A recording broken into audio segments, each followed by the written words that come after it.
미국이 9년여 만에 기준금리를 0.25%포인트 올리면서 미국의 제로금리 시대가 막을 내렸습니다. 제닛 옐런 연준 의장은 앞으로 점진적으로 금리를 올리겠다는 방침을 분명히 했습니다.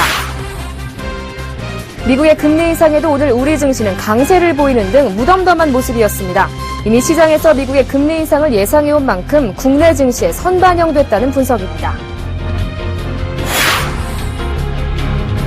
앞으로 시장 진입 규제가 최소화되고 문제가 생겼을 때 규제하는 방식으로 바뀌면서 기업이 새로운 상품이나 서비스를 출시할 때 규제에 발목 잡힐 일이 점차 사라질 전망입니다.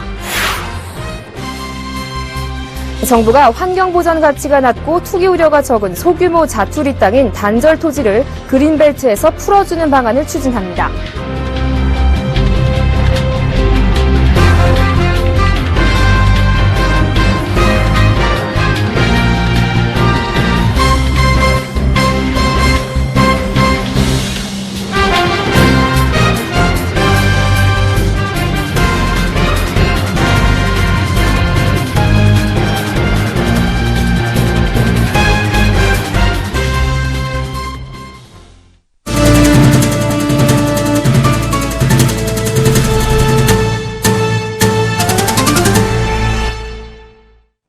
네, 시청자 여러분 안녕하십니까? 17일 목요일 생경제 현장 오늘의 주요 뉴스입니다.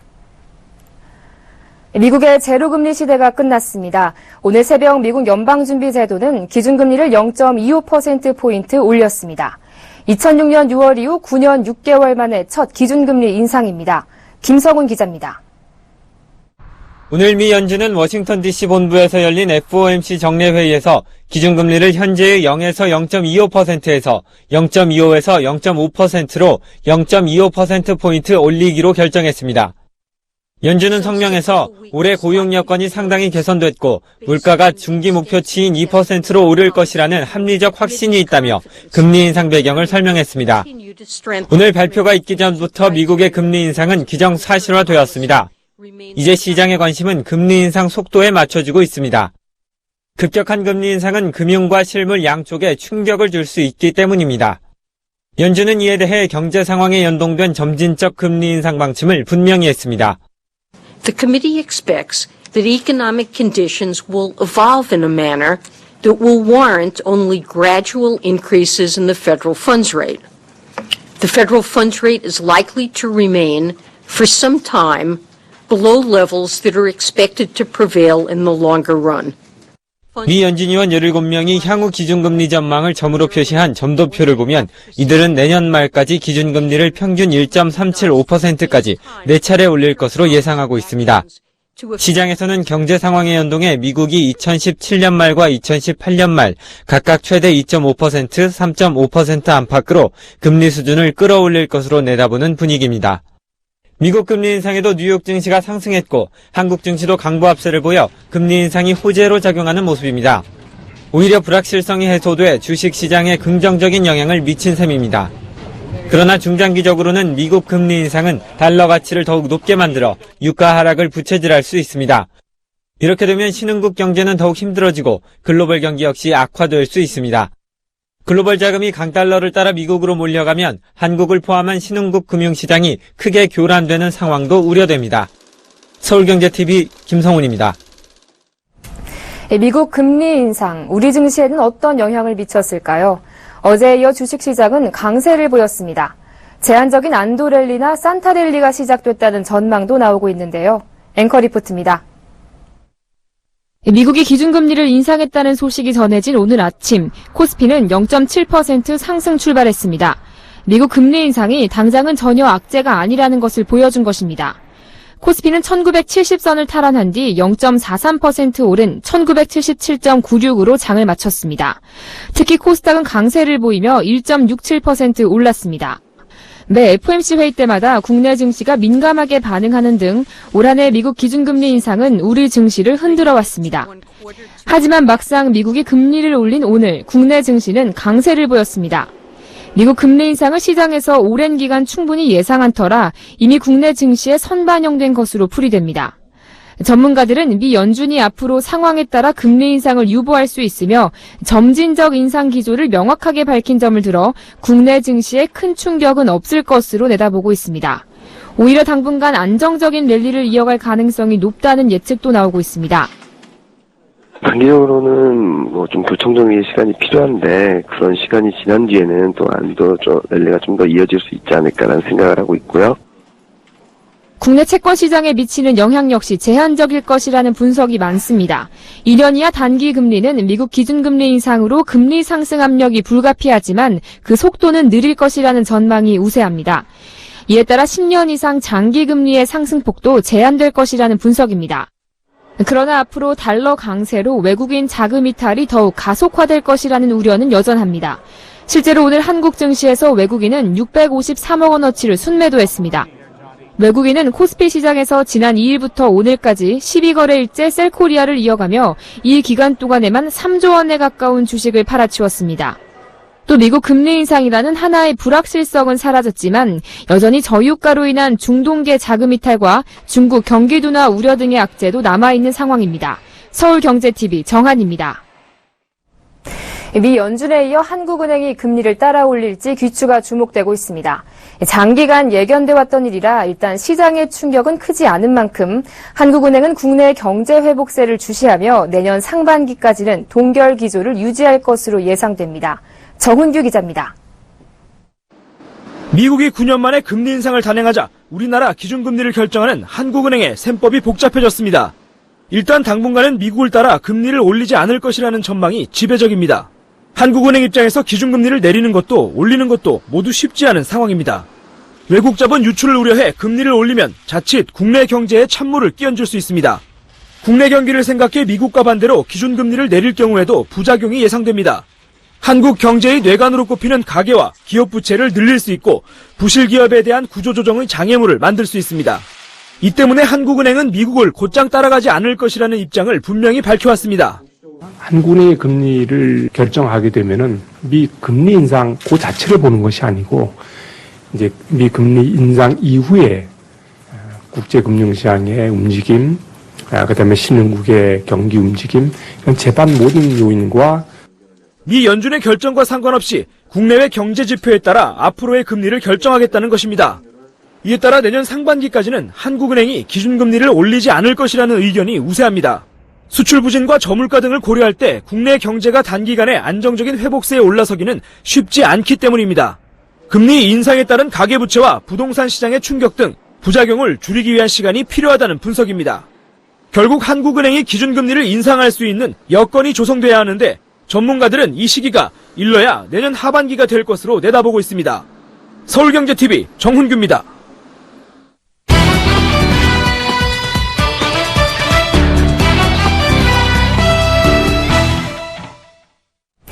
네, 지금까지 오늘 새벽 미국 연준의 금리 인상 결정과 국내 증시, 그리고 한국은행의 국내 기준금리 인상 전망에 대해 알아봤습니다. 지금부터는 이규진 보도데스크와 함께 미국 금리 인상 배경과 글로벌 경제, 그리고 한국 산업계 등에 미치는 영향을 짚어보겠습니다. 안녕하세요.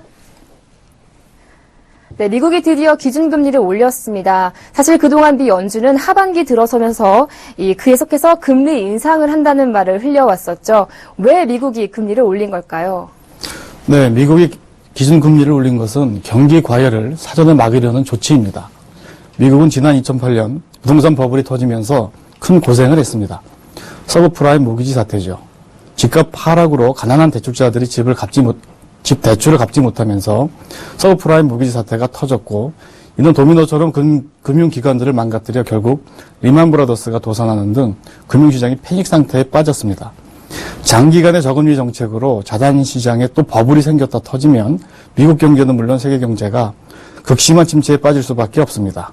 그래서 미 연준은 물가 상승률이 2% 수준이 되고 완전 고용 수준인 5%가 되면 즉각 금리를 올리겠다고 계속 강조해 왔던 것입니다. 네, 미국이 드디어 기준금리를 올렸는데 뉴욕 증시도 그렇고 우리 증시도 오히려 올랐습니다. 지금 금리를 올리게 되면 증시가 오히려 약세를 보인다라는 그런 이론과는 좀 다른 모습인데요. 네, 앞서 앵커 레포트에서 보셨듯이 오늘 우리 한국 증시는 강세를 보였습니다. 뉴욕 증시도 올랐죠. 이유는 단순합니다. 이미 금리 인상을 할 것으로 보고 주식을 팔 사람들은 다 팔았던 것입니다. 굳이 금리 인상이 발표됐다고 새삼스럽게 주식을 매도하거나 그렇게 하진 않는 것이죠. 예고된 위기는 위기가 아니라는 말처럼 예정된 금리 이벤트가 주식시장에 별다른 영향을 주지 못한 것입니다. 네, 그렇다면 왜 이 미국의 금리 인상을 두고 다들 이렇게 촉각을 곤두세우고 있는 거죠? 네, 그렇습니다. 오늘 주식시장에서 알 수 있듯이 미국 금리 인상은 당장 급격한 변화를 가져오지 않았습니다. 원달러 환율도 찔끔 3.9원 오르는데 그쳤습니다. 하지만 미국 금리 인상은 중장기적으로 글로벌 경제에 큰 영향을 미치는 주요 변수임은 명확합니다. 미국 금리 인상이 글로벌 경제, 그 안에 들어있는 한국 경제에 영향을 미치는 경로는 크게 두 가지입니다. 하나는 금융시장입니다. 금융시장 메커니즘을 볼까요? 미국이 금리를 올리면 달러 가치가 올라갑니다. 달러 값이 오르는 거죠. 그러면 신흥시장에 투자되어 있던 글로벌 투자 자금들이 미국 금융시장으로 투자하고 싶어서 가게 됩니다. 흔히들 셀코리아라고 말하는 외국인 자금 이탈이란 얘기죠. 물론 한국의 경우 10거래일째 외국인 자금이 매도세를 보이고 있는데 이들은 중동 자금이 많다고 합니다.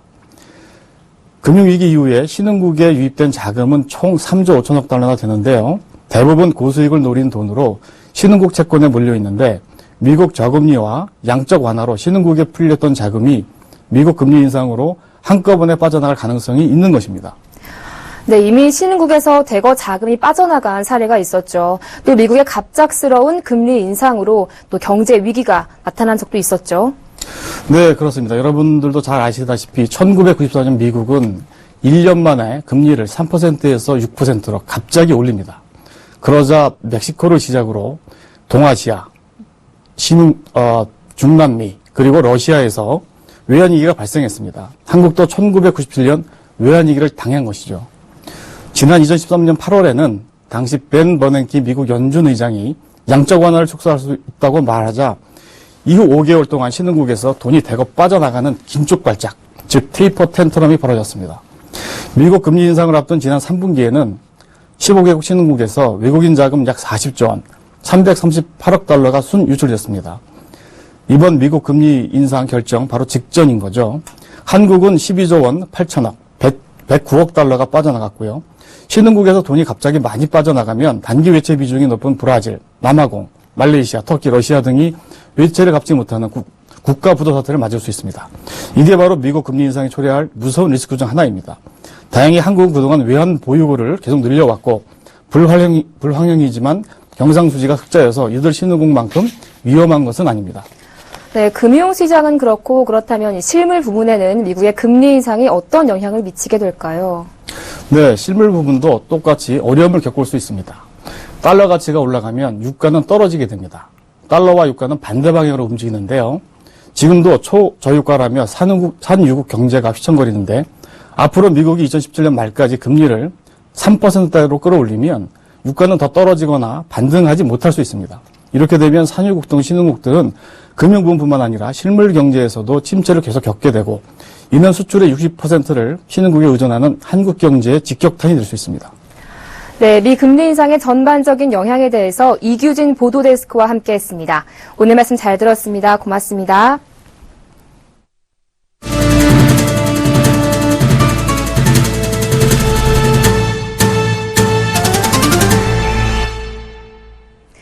네, 이번에는 미국 금리 인상에 따른 국내 부동산 시장 영향에 대해 알아보겠습니다.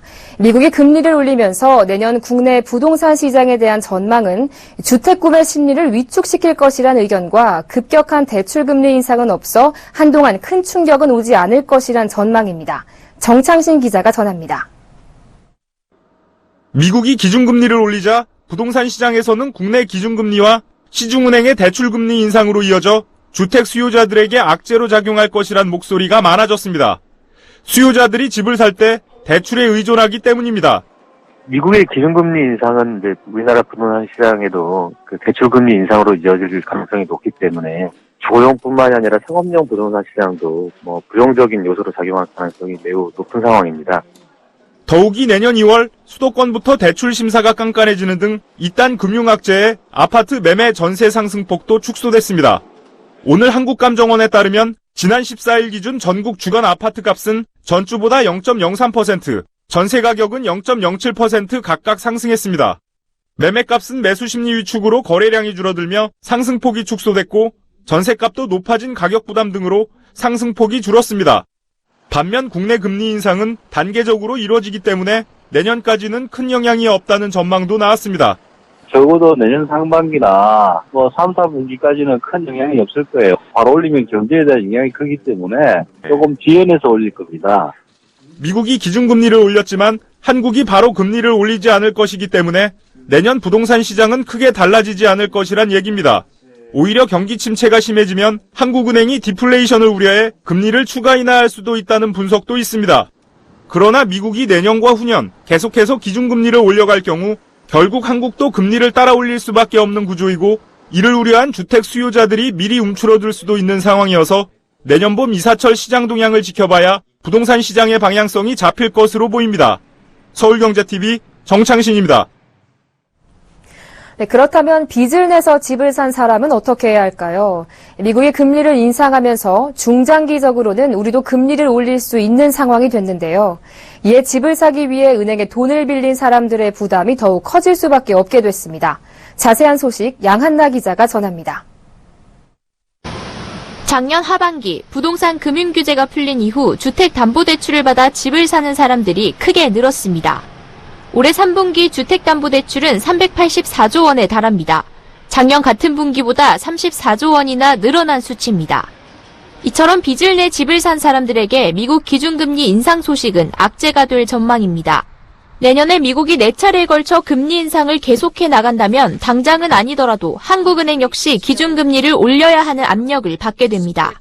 미국 금리가 계속 올라가게 되면 글로벌 투자 자금이 강달러를 쫓아 한국에서 미국으로 대거 빠져나가는 셀코리아를 막아야 하기 때문입니다.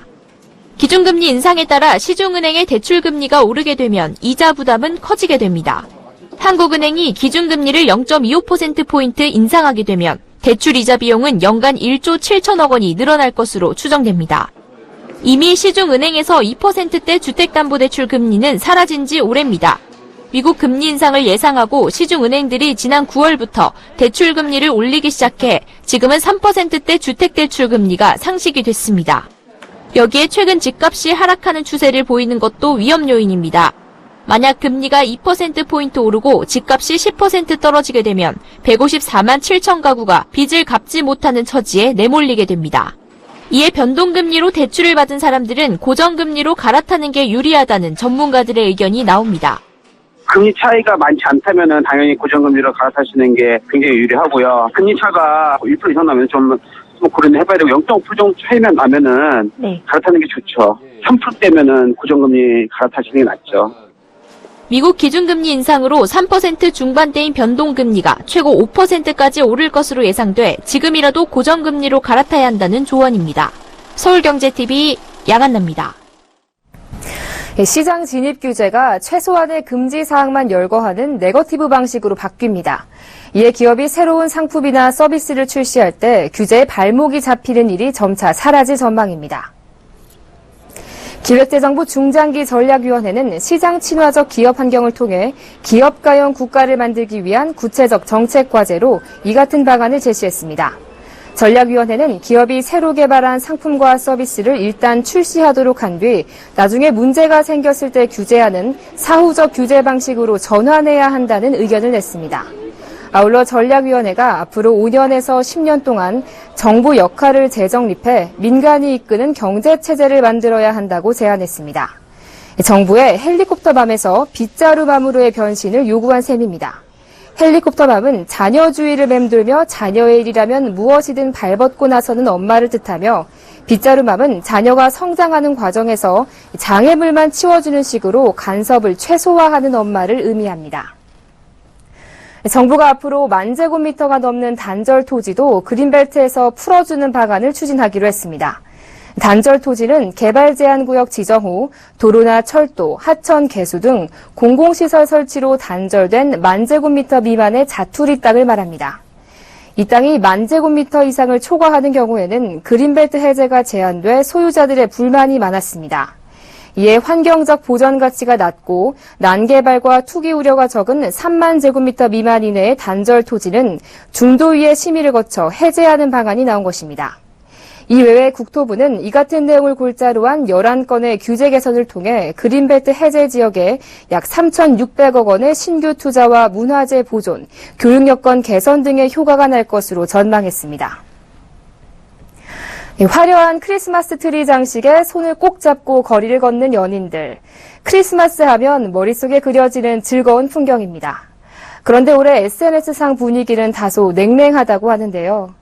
외로움을 호소하는 크리스마스 이야기, 조주희 기자가 전해드립니다. 크리스마스 하면은 혹시 어떤 기분이 드세요? 좀 외롭죠. 외롭고 쓸쓸하고 누구랑 같이 있고 싶고 그렇죠 뭐. 올해 크리스마스엔 즐거움과 행복감보다 외로움을 느끼는 사람들이 크게 늘어났습니다. 빅데이터 분석업체 다음소프트가 2011년부터 올해까지 블로그와 트위터에 올라온 글들을 분석해보니 외롭다란 감성어는 2011년 3,200회에서 올해 1만 7,000회로 5배 이상 늘었습니다. 반면 즐겁다로 대표되는 긍정적인 감성어는 5만 2,000회에서 1만 4,000회로 73%나 줄었습니다. 기다리다 행복하다도 5년 새 언급이 줄었습니다. 전문가들은 장기 불황이 이어지면서 늘어나는 심리적 부담감에 홀로 시간을 보내는 나홀로족이 많아지고 있기 때문이라고 설명했습니다. SNS상에서 불안하다라는 표현이 계속해서 증가하고 있고요. 또 관련해서 쓸쓸하다, 외롭다라는 표현도 같이 증가하는 현상이 보이고 있습니다.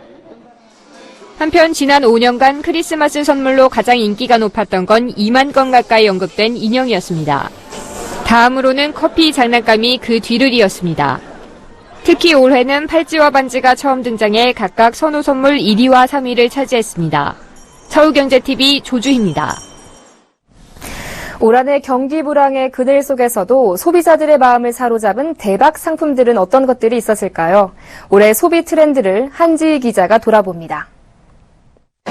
불황의 여파로 굳게 닫혔던 지갑도 나 자신을 위한 소비 앞에선 과감했습니다. 한 해 동안 열심히 달린 자신에게 주는 선물로는 RC카, 드론, 레고 등 장난감 종류가 인기였습니다.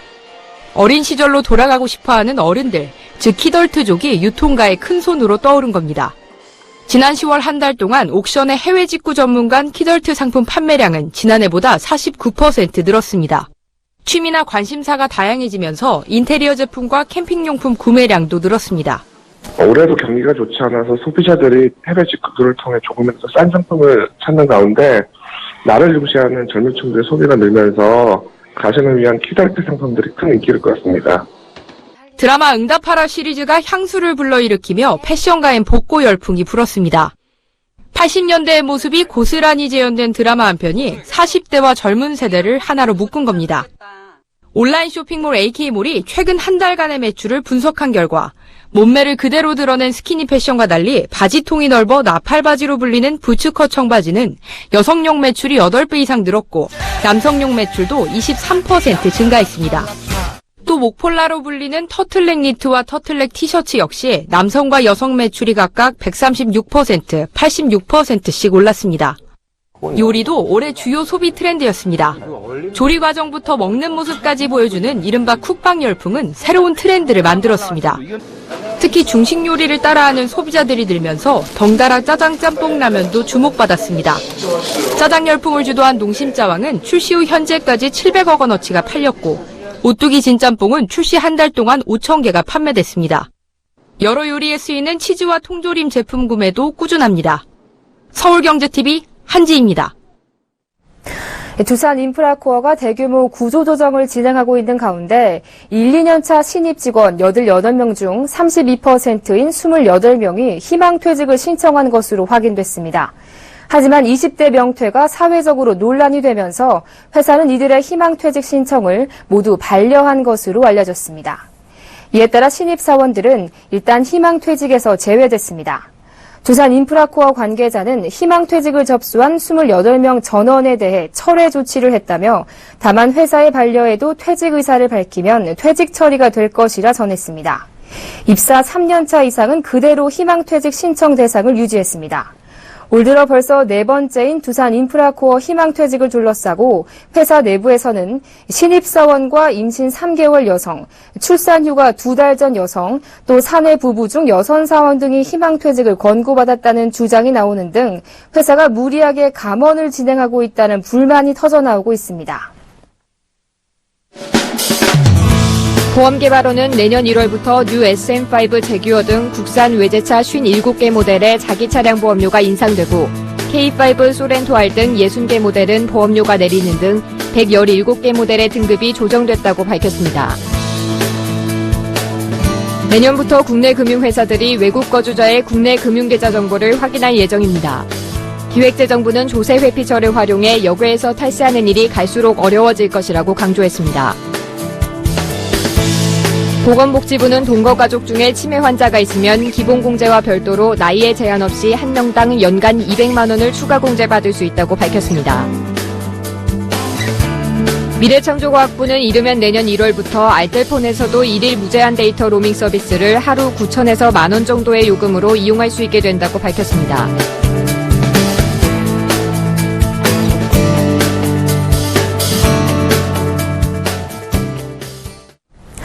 네, 크리스마스가 어느새 한 주 앞으로 다가왔습니다. 그런데 올해 크리스마스 시즌에는 설레고 행복감을 느끼기보다는 외로움을 느끼는 사람들이 많다고 하는데요.